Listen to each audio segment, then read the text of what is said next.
የሚያውቀው አጠገቡ ያለችውን ሴት ማናገር አይፈልግም። ነጠላ የለበሰችውን ሴት ከቤተ ክርስቲያን የምትወጣዋን ሴት እሷን ማናገር አይፈልግም። እሷን ለትዳር መጠየቅ አይፈልግም። ከዛ ይልቅ ቆንጆ ፕሮፋይል የራሷም ላይሆን ይችላል ቆንጆ የፕሮፋይል ፎቶ ያደረገችዋን ሴት ሃይ ይላል። በዚህ ዘመን ገና ስልክን ስትከፍት ዩቲዩብ ስትገባ ጎግል ስትገባ ለወንድ ያቀርብለት ራቁቷን የሆነች ሴት ያቀርብለታል፣ ፎቶ ያቀርብለታል። ራቁቷን የሆነች ሴት ያንን ያያል። ቀጥሎ ከዛ ምን እንደምትፈልግ ያውቃል። ካልኩሌት ያደርጋል፣ ያሰልሃል፣ ፍላጎትን ያውቃል።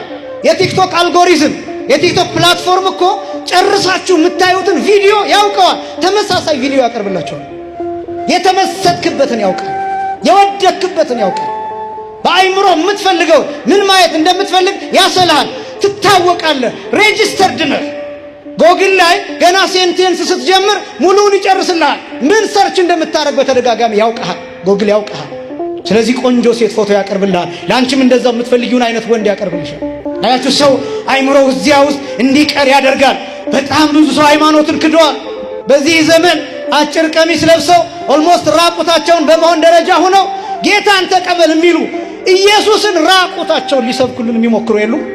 ኢየሱስን ሊሰብኩልን ራቁታቸውን የመጡ በዝሙት ሐሳብ ክርስቶስን ሊያስተዋውቁን የመጡ ወንድሜ ጌታ ይወድሃል እያሉ በሌላ ሰበብ በፍቅር ሰበብ ለትዳር በመፈለግ በሚመስል በወዳጅነት በሚመስል በጾታዊ ፍቅር በእነዚህ ነገሮች ክርስቶስን ሊሰብኩልን የሚመስሉ ሰዎች የሉ።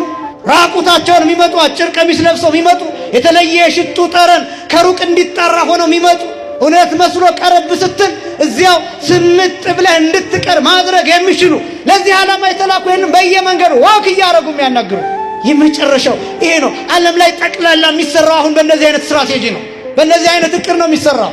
ይሄ ነው ክፉ ልማድ የሚባለው። ሰው በዚህ ክፉ ልማዱ ሲሆን እግዚአብሔርን ይረሳል፣ አምላኩን ይረሳል።